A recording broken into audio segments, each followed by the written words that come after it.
The lonely rancher took in the black pregnant girl sold by her brother for gambling debts. But standing here in the town square at dawn with a rifle in his hands, Ezra Whitmore wondered if mercy had led them both to ruin. Sarah clutched her swollen belly, 8 months heavy with child, her voice carrying across the empty street like a bell-tolling disaster. The railroad bridge would collapse when the 8 o'clock supply train crossed. She knew this the way she knew storms and snakes and all the hidden dangers that waited in silence. The sheriff spat tobacco juice into the dust.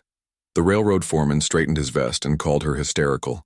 A handful of townspeople gathered like crows, drawn by the spectacle of a pregnant woman prophesying doom while the sun painted the mountains red. Ezra's finger found the trigger. The choice stood before him sharp as winter wind. Trust the girl who talked to shadows, or let the train run its course and pray her visions were madness. Sarah doubled over. Her breath came in short gasps. The baby was coming early, brought on by fear and the weight of what she carried. Not just the child, but the terrible knowing that pressed against her skull like thunder. The train whistle echoed from the canyon. Ezra fired into the air. The crack split the morning quiet. He stepped onto the tracks, rifle raised, while Sarah gripped the hitching post and whispered prayers to a God who had never answered before. The train stopped 50 yards from the bridge. Steam hissed. The engineer leaned out, cursing the crazy rancher who had lost his mind over a girl's ravings. Then the bridge fell. Timbers snapped like kindling. Iron twisted into shapes that had no names. The structure collapsed into the gorge with a sound like the earth breaking open. Where the train should have been, only empty air and Sarah's vindication remained. The crowd turned. Someone whispered about witchcraft. The railroad foreman's face went pale as creek ice, but his eyes burned with something darker than surprise. 3 months earlier, Ezra had been a different man, bitter, hollow. The kind of loneliness that ate at a person's bones until nothing remained but the shell of living. His ranch sat dying in the Wyoming territory, cattle scattered, fences falling, the house empty as a church on Monday. 5 years since influenza took his wife and boy. 5 years of waking to silence and going to bed with ghosts. He came to town only for supplies, salt, coffee, the basics that kept a man breathing when he had forgotten why breath mattered. Outside the general store he saw them, the girl and her brother, locked in a transaction that made Ezra's stomach turn. Marcus was thin as a fence post, hands shaking with the need that lived in gambling men. Sarah stood straight despite her condition, chin raised, eyes bright with defiance that had not yet broken. The buyer was Jake Morrison, who ran the saloon and took his pleasures where he found them. His hands were thick as ham bones. His smile held no warmth. Marcus counted the money twice. His sister watched him like she was memorizing his face for the last time. Morrison reached for Sarah's arm. She pulled back. He grabbed harder. Ezra found himself moving before thought caught up with action. His hand fell on Morrison's shoulder, heavy as a judge's gavel. The money changed hands again. Different hands. Cleaner ones, though Ezra's soul felt dirty for participating in the business of buying human beings, even to set them free. Sarah followed him to the wagon without a word. Her brother disappeared into the saloon, already forgetting her face. The ride to the ranch stretched long and quiet. Sarah sat straight-backed, hands folded over her belly, watching the land roll by like she was memorizing freedom. Scars marked her wrists, thin white lines that spoke of restraints and struggles Ezra did not want to imagine. She would not talk about the baby's father, would not explain why her own blood had sold her like livestock. Sometimes she stared at the horizon and whispered warnings about storms that never came. The first sign of her gift came quietly. A rattlesnake den near the well, she said. Ezra thought it was fear talking, the way expectant mothers worried about everything. Then he nearly stepped on a coiled diamondback and understood that Sarah saw things hidden from other eyes. The flash flood warning saved his cattle. She woke, him before dawn, insisting they move the herd to higher ground. The wash ran red with runoff by noon, carrying enough force to drown every head of livestock he owned. Each prediction built trust like stones building a wall, but walls could trap as easily as protect. One evening by the fire, Sarah finally spoke her truth. The words came slow, like drawing water from a deep well. She had been cursed with sight since childhood. Her family feared what they could not understand. The preacher who bought her called it devil's work, tried to beat the visions from her with scripture and cruelty. When death finally took him, she ran home to find Marcus deep in gambling debts and deeper in the bottle. She was a burden he could not carry, a sister he could not save. So he sold her salvation to the highest, bitter. Ezra listened without judgment. His own losses had taught him that people broke in different ways, and healing looked different for everyone. They worked the ranch together through the shortening days. Sarah's belly grew round as harvest moon. Her gift grew stronger too, bringing neighbors who had heard whispers of the pregnant woman who could predict weather and find water and see danger before it struck. Some came seeking help. Others came with suspicion thick as smoke. The local preacher called her a false prophet. The railroad men asked too many questions about her unusual accuracy. The town split between those who believed and those who feared what they could not explain. But in the quiet moments between visitors and visions, something else grew. Trust, purpose. The careful construction of family from the broken pieces of two damaged souls. Ezra found himself planning for tomorrow again. Sarah learned what safety felt like, how it wrapped around a person soft as her grandmother's quilt. Neither spoke of love, but it lived in the space between them anyway. Not the love of man and woman, but something deeper. The love of father and daughter, protector and protected, two people who had chosen each other when the world offered nothing but hardship. Winter came early that year. Sarah's visions came more frequently, bringing images that made no sense. A bridge falling, a train stopping, townspeople running in all directions while she stood in the center of chaos, heavy with child and heavy with the weight of knowing.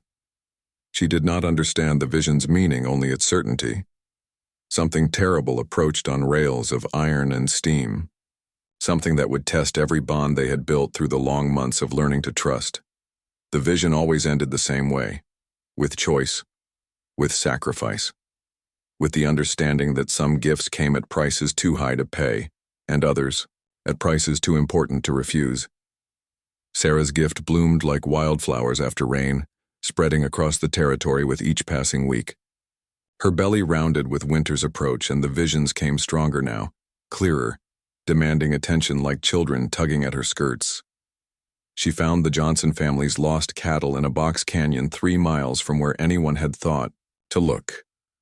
Warned the Hendersons about the well water going bad 2 days before their youngest took sick. Told old Pete Morrison to check his roof before the first snow, saving him from a cave-in that would have crushed him in his sleep. Word traveled fast in a land where neighbors lived 20 miles apart. People came seeking the pregnant woman, who could see tomorrow's troubles today. They brought questions and worry, hope and suspicion in equal measure. The widow Chen arrived on a Tuesday, her hands twisted with arthritis, asking about her missing son.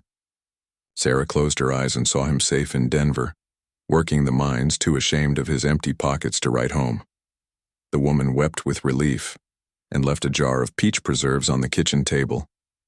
Sheriff Blake came the following week, his badge catching sunlight like a warning. He wanted to know about the Matthews gang, whether they would strike the bank in Laramie come spring. Sarah saw blood on snow, horses running hard, and money scattered like autumn leaves. She told him to watch the East Road when the first thaw came. Each visitor changed the air in the house. Some brought gratitude. Others brought fear that clung to their clothes like wood smoke. The preacher's wife crossed herself when she saw Sarah and muttered prayers under her breath. The banker asked too many questions about mineral deposits and water rights, his eyes sharp as a hawk's. Ezra watched it all from the shadows of the porch, cleaning his rifle or mending harness. His presence a quiet promise that Sarah would not face the curious alone. The ranch prospered under her guidance.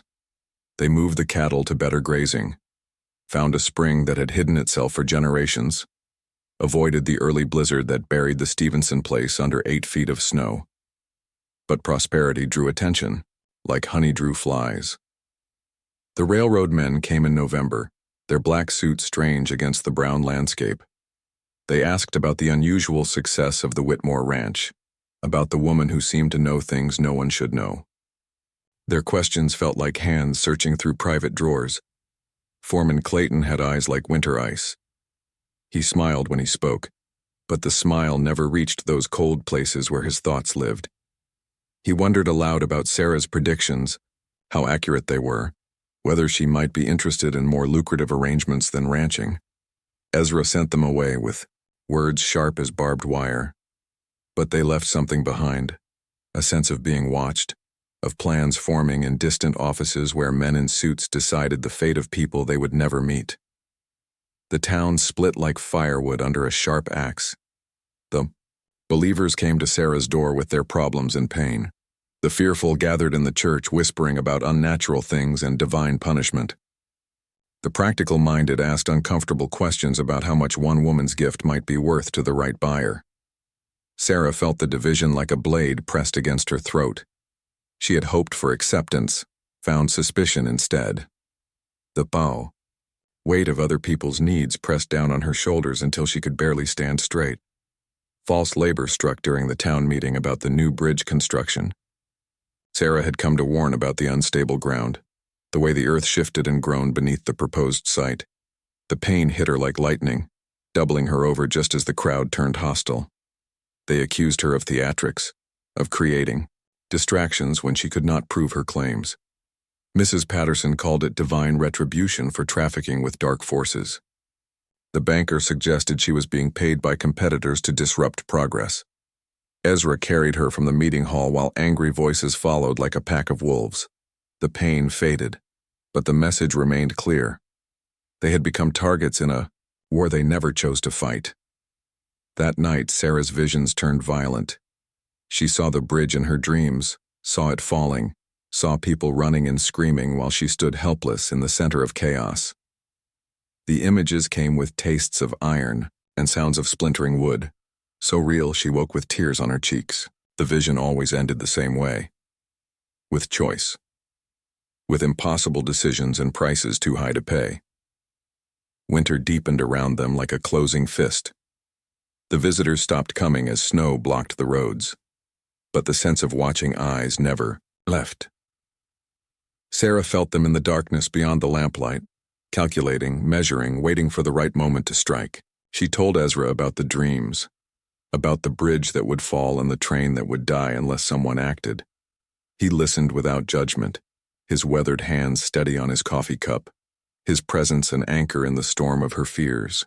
They both knew something was coming, something that would test every bond they had built, every trust they had earned. The gift that had brought them prosperity now threatened to destroy them both. But in the quiet moments between visitors and visions, they found strength in each other. Sarah learned to lean on Ezra's steady presence. He discovered that protecting her gave his life meaning beyond mere survival. The baby kicked strong under her ribs, reminding them both that new life was coming regardless of the dangers that gathered like storm clouds on the horizon. They prepared as best they could, storing supplies, checking locks, cleaning weapons they hoped never to use. Sarah's visions grew more frequent as winter wore on. She saw faces she did not recognize, heard voices speaking her name in rooms she had never entered. The railroad men returned in her dreams, their cold eyes calculating her worth like livestock at auction.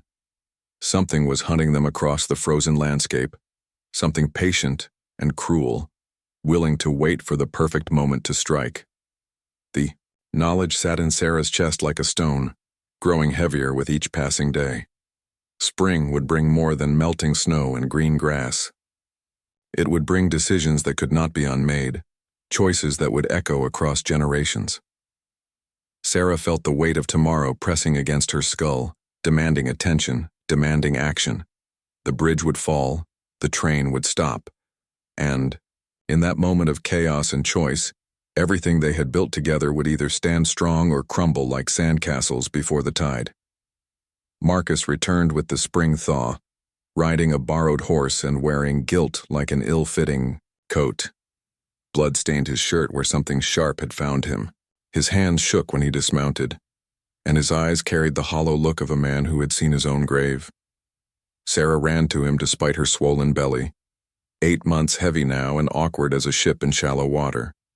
She wrapped her arms around the brother who had sold her, forgiveness flowing from her like water from a broken dam. Some bonds could not be severed no matter how deep the blade cut. Ezra watched from the porch, his rifle within easy reach. Something about Marcus felt wrong, like a door left open in winter or a horse that shied from shadows. The young man's story had holes big enough to drive cattle through. Dangerous men had captured him, Marcus claimed. Railroad thugs who wanted Sarah for her gift. He had escaped during a storm, stolen the horse, ridden hard for 3 days without rest. They were still hunting him, he said. Still hunting them both. But why would captors let him escape so easily? Why send one man to warn the prize they sought to steal? Ezra's instincts, sharpened by years of reading weather and wolves, screamed danger.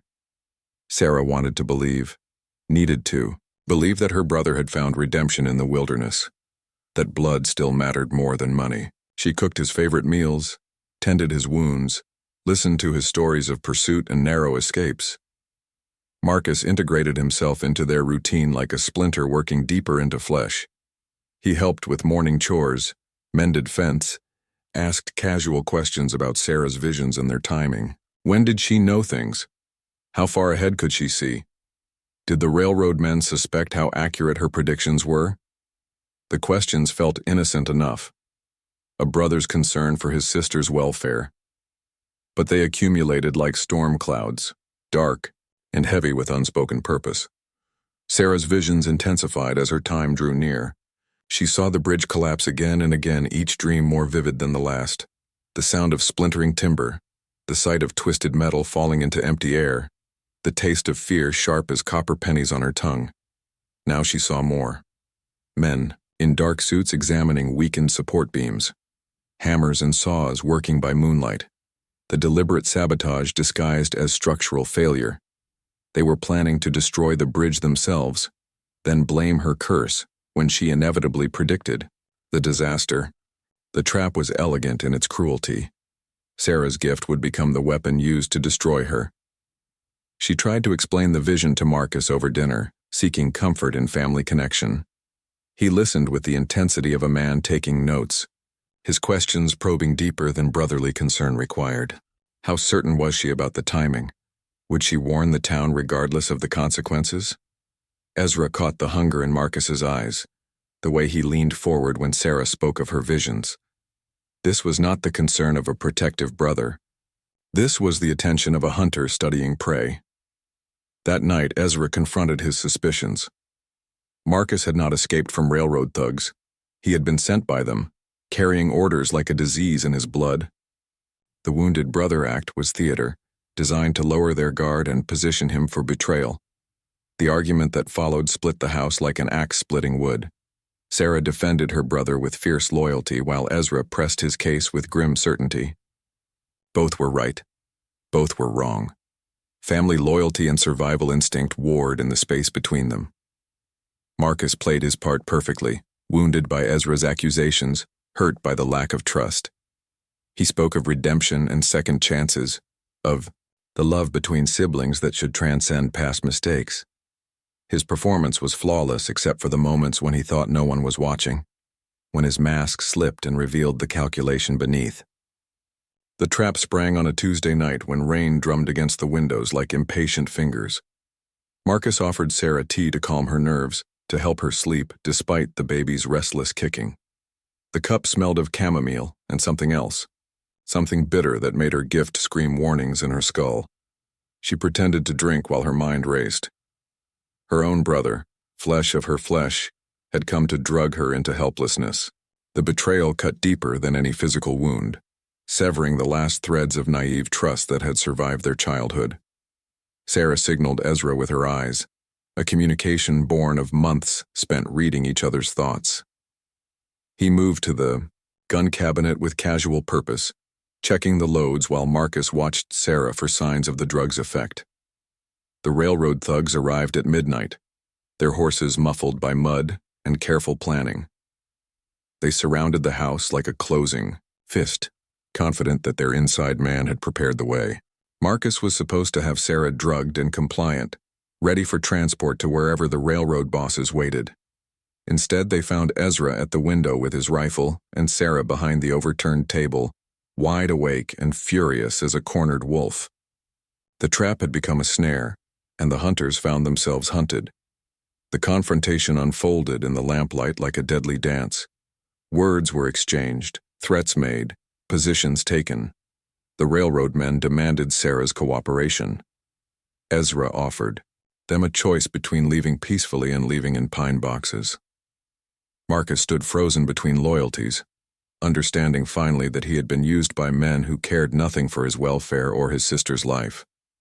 They had promised him money and freedom from debt. Instead, they had made him a tool in their own destruction. The first shot came from outside, splintering the door frame near Ezra's head. He returned fire through the window, his bullet finding flesh in the darkness beyond. The battle was joined with lead and fury, neighbors settling, accounts that had been building since winter's end. Marcus made his choice in that moment of chaos and gunfire. He threw himself between Sarah and the men who had bought his soul, taking a bullet meant for her swollen belly. The lead punched, through him like divine judgment, dropping him to his knees beside the sister he had tried to protect too late. His confessions spilled out with his blood. The railroad conspiracy reached deeper than they had imagined. Corrupt officials, bought judges, a web of graft and manipulation that stretched from local politics to territorial government. They wanted Sarah's gift to locate mineral deposits and perfect their roots, while discrediting her publicly to stop her interference. The bridge collapse was the final gambit. They had weakened the structure themselves, knowing Sarah would predict the disaster. When she warned the town and the bridge fell anyway, they would blame her curse and use the tragedy to justify whatever action they chose to take. Marcus died asking forgiveness that Sarah granted with tears and trembling hands. Her brother had found redemption in sacrifice, choosing family over the promises that had enslaved him. The boy who had sold her had become the man who died protecting her. The surviving railroad men fled into the night, carrying their wounded and their failure, back to masters who did not forgive incompetence. But their retreat was tactical, not permanent. They would return with different plans, different weapons, different ways to claim the prize they sought. Sarah held her brother's body while dawn crept across the mountains, painting the sky the color of fresh blood. The baby kicked strong in her womb, demanding space in a world that had just become infinitely more dangerous. The bridge would still fall. The train would still need saving. And when that moment came, Sarah would face the choice that had haunted her dreams, knowing that every decision carried the weight of lives she might save or lose. The bridge collapsed exactly as Sarah had warned, timber and iron crashing into the gorge while steam hissed from the stopped train. The crowd that had dismissed her prophecy now stared at the wreckage, their faces pale as winter sky. Some crossed themselves. Others whispered prayers to whatever God protected fools from their own stubbornness. Sarah doubled over as another contraction seized her swollen belly. The baby was coming whether the world was ready or not, demanding life in the middle of chaos and accusations. Ezra's arm steadied her, while his rifle kept the hostile crowd at bay.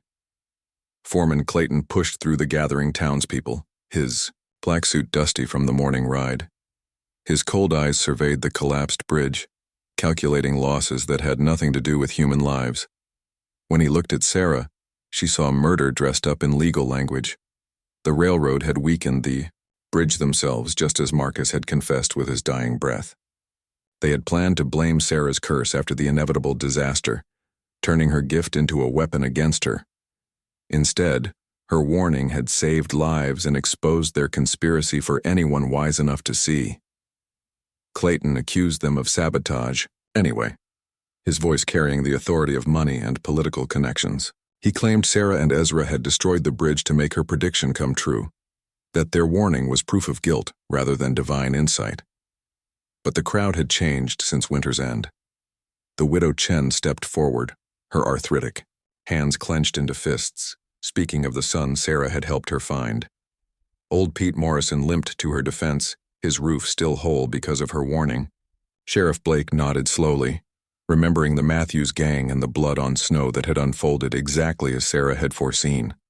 The believers outnumbered the fearful now. Truth had weight when it was backed by grateful hearts and living proof. Dr. Harrison pushed through the crowd as Sarah's labor intensified, his medical bag ready for the birth that would wait for no man's convenience. The baby was coming fast, as if eager to enter a world where justice might still be possible. They carried Sarah to the church, the only building large enough to accommodate the crowd that insisted on witnessing whatever came next.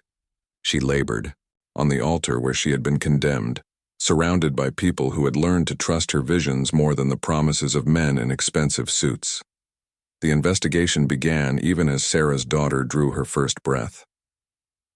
Citizens examined the bridge wreckage, finding evidence of deliberate sabotage hidden among the genuine structural damage: sawed support beams, loosened bolts, the signature of human malice disguised as natural failure. Other victims came forward, emboldened by Sarah's example of speaking truth to power. Ranchers whose land had been stolen through legal trickery. Miners cheated of their claims by fraudulent surveys. Families displaced by routes that somehow always favored the railroad's secret investments. The conspiracy unraveled like cheap rope under tension. Clayton and his accomplices fled in the night, but their damage was done. The truth had cost blood and pain, fear and sacrifice.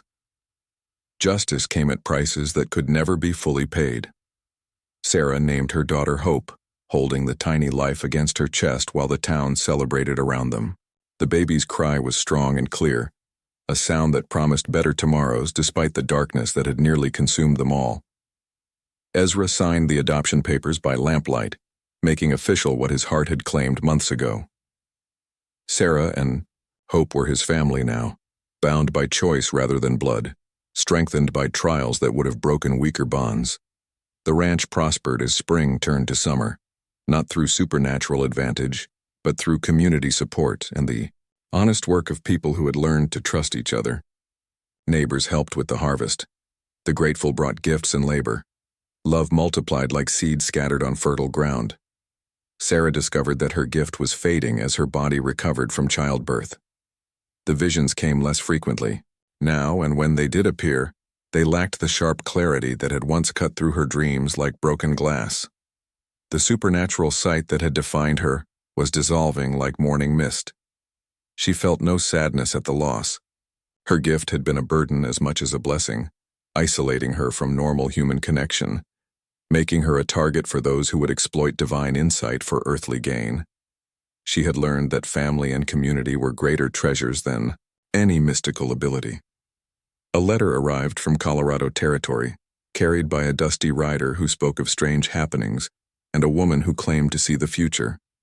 The envelope sat unopened on the kitchen table for 3 days before Sarah finally filed it away with a smile. She had found something more valuable than her visions. Evening found them on the porch, 3 generations bound by love rather than blood. Ezra taught Hope to clap her tiny hands while Sarah hummed lullabies her grandmother had sung in a world that seemed impossibly distant now. The baby gurgled with contentment, unaware that she had been born into a story of sacrifice and redemption. The sun set behind the mountains, painting the sky in shades of promise. Tomorrow would bring its own troubles and joys, but they would face them together, supported by the community they had helped to heal, and the bonds they had forged in fire. Sarah's gift had brought them together, but it was their humanity that had built something lasting. The ranch would endure not because of supernatural intervention, but because it was founded on love, watered with tears, and strengthened by the kind of sacrifice that transformed ordinary people into heroes. The child in her arms represented hope for a future where gifts were freely given rather than bought and sold, where family was defined by choice rather than circumstance, where truth could still triumph over the lies that powerful men told to justify their cruelty. The wind carried the scent of hay and new grass, clean water, and honest sweat. Somewhere in the distance, a train whistle echoed through the canyon, but this time it carried no threat, only the promise of connection to a wider world that might be ready to hear their story. Sarah closed her eyes and listened to the sounds of home. No visions troubled her sleep now. only dreams of tomorrow and the certain knowledge that some stories ended exactly as they should, with love triumphant and hope secured for generations yet to come. And that is all to the story for now. Please let me know where you are tuning in from. Perhaps we will create a story there. Consider liking this video and subscribing to our channel. And if you enjoy our content, click this video on your screen. I promise you it's worth watching. See you tomorrow.